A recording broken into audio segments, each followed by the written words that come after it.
Le milieu des chasseurs, il est assez traditionnel, mais on a toujours voulu et on a toujours été obligé, pour se démarquer, d'innover. Mon père l'a fait, mon grand-père l'avait fait avant. Une cartouche, c'est un système pyrotechnique avec de la poudre, un projectile et entre deux, ce qu'on appelle une bourre, qui sert à transmettre l'énergie de la poudre vers le projectile. L'innovation, elle est là et tient entre deux doigts. Une bourre de cartouche biodégradable.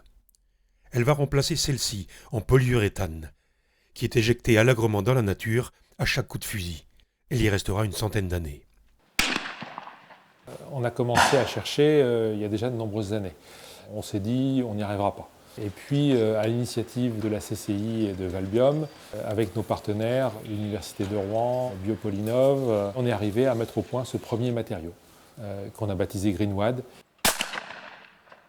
Armurerie Vouzelot, société familiale née en 1888. 44 collaborateurs, vente d'articles pour la chasse et le tir sportif, entretien et réparation d'armes, stand de tir et enfin fabrication de cartouches. Réputation et savoir-faire reconnus depuis plus d'un siècle, qualité, performance, sécurité, on y vient de loin. Cette innovation vise donc à améliorer l'impact environnemental. Une constante chez Vouzelot.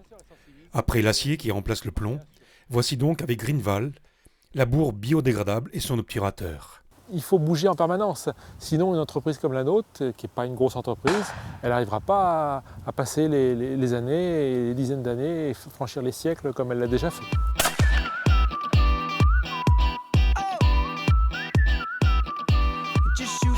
Des problèmes de poids, tout le monde en a. Safran comme les autres, notamment pour ses systèmes d'atterrissage et de freinage des avions pour lesquels AMP, Atelier Mécanique du Plessis, conçoit et fabrique des pièces techniques spécifiques et des caisses de conditionnement. La résistance et le poids y sont bien sûr deux critères prépondérants. Alors quand on commence à parler de gain de masse pour le transport, ils nous regardent, ils nous écoutent. 40% de poids en moins, ça pèse lourd dans l'aviation. Safran et d'autres en ont rêvé, AMP l'a fait. Nom de code Coverline. On est en train de la créer, donc on a mis nos tissus de lin en place. Ensuite, on a étanché la partie lin de façon à pouvoir faire l'infusion. Et maintenant, on est en train de faire l'infusion de façon à pouvoir polymériser justement l'ensemble et de créer la plaque que vous voyez là-bas. Le carbone est trop cher, alors Yannick Ménez innove et se tourne vers le végétal.